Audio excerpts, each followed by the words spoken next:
এই দেখুন রান্নাটা আমার কমপ্লিট হয়ে গেছে। Thank you. নমস্কার বন্ধুরা, আমি স্বর্ণ। আমি আবার একটা নতুন রেসিপি নিয়ে চলে দেখছেন পুয়াল ছাতু। এই পুয়াল ছাতুটাকে আজকে সুন্দর একটা নতুন রেসিপি বানাবো। ভালো করে ধুয়ে কেটে করে নিয়ে চলে এসেছি। এইভাবে এটাকে বানিয়ে দেবো।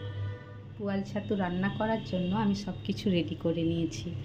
পেঁয়াজ কেটে নিয়েছি, টমেটো, আর এখানে আছে আদা, রসুন, কাঁচা লঙ্কা, দুটো শুকনো লঙ্কা, আর মশলার মধ্যে জিরে, ধনিয়া, গোলকি আর একটু গরম মশলা নিয়েছি। কড়াই গরম হয়ে গিয়েছে, দিয়ে দিব সরষের তেল।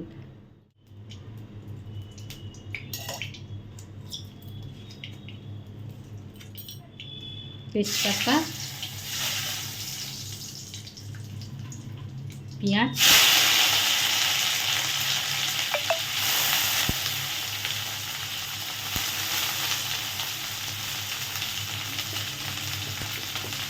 এই পেঁয়াজে দিয়ে দিব হালকা নুন, ভালো করে ভেজে নেব।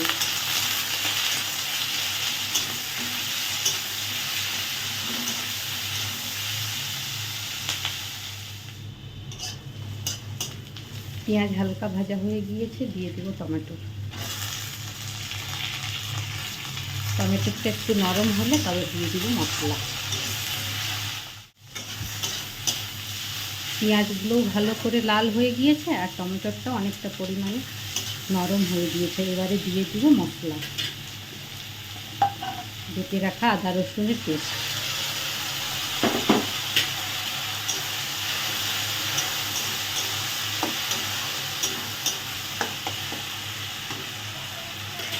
মশলার বাটি ধুয়ে রাখা জলটাও দিয়ে দিব। এবারে মশলাটাকে ভালো করে ভেজে নেব। মশলাতে হালকা হালকা তেল উঠে গিয়েছে, মশলাটা ভাজা হয়ে আসছে। দিয়ে দিব এবারে হলুদ গুঁড়ো,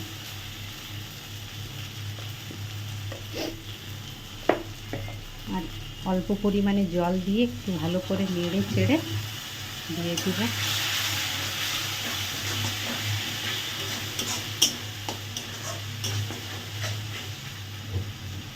মশলা ভাজা হয়ে গিয়েছে। এবারে দিয়ে দেব মাশরুমগুলো।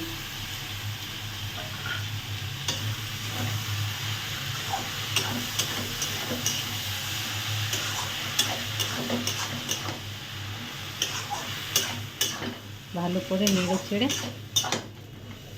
5-7 মিনিটের জন্য ঢাকা দিয়ে দিব।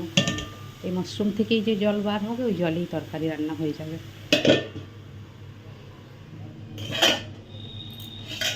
দেখুন কত জল বার হয়েছে, এই জলেই রান্না হয়ে যাবে।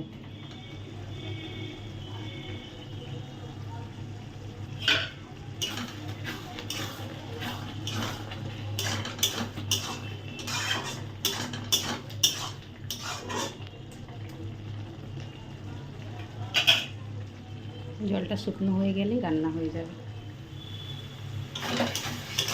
মাশরুমের পুরো জলটা শুকিয়ে গিয়েছে, এইভাবেই নামিয়ে নিব। রান্নাটা কমপ্লিট হয়ে গিয়েছে, খালি করে দেখাচ্ছি। এই দেখুন রান্নাটা আমার কমপ্লিট হয়ে গিয়েছে। আবার দেখা হচ্ছে নেক্সট ভিডিওতে। Thank you, bye by.